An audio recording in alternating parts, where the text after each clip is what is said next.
tur ir viena brīnišķīga aktrise, kas, starp citu, diezgan bieži gadās amatieru teātra izrādēs, kas spontāni izpelda kaut kādu pilnīgi brīnišķīgu, briljanti. Un iecere, un tas, kā tas viss notiek, dekorācija, ritmiskās ainu maiņas un brīnišķīgā noskaņa, tur virknējums tā izrādē. Es skatījos tikai uz šo aktrisi. Caur viņu viss notika, viņas stāsts notika caur to, kas arī tur tajā sižetā paredzēts. Viņas ietērps, viņas skatiens, viņas siluets un noskaņa, viņas līdzdalība.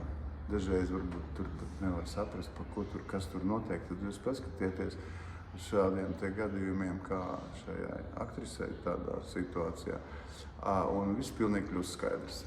Var sakot, Šakāļu uzbrukums ir ārkārtīgi krāšņa, varētu teikt, savos noteiktos rāmjos episka izrāde ar ļoti gaumīgi atlasītu scenogrāfiju, ar ļoti brīnišķīgu ritmisko zīmējumu un ar nejaušībām, kas rodās ik pa brīdim šajās nosacījumos. Un, kā jau es teicu, jā, ar ļoti atbilstošu un brīnišķīgu tēlotāju sastāvu.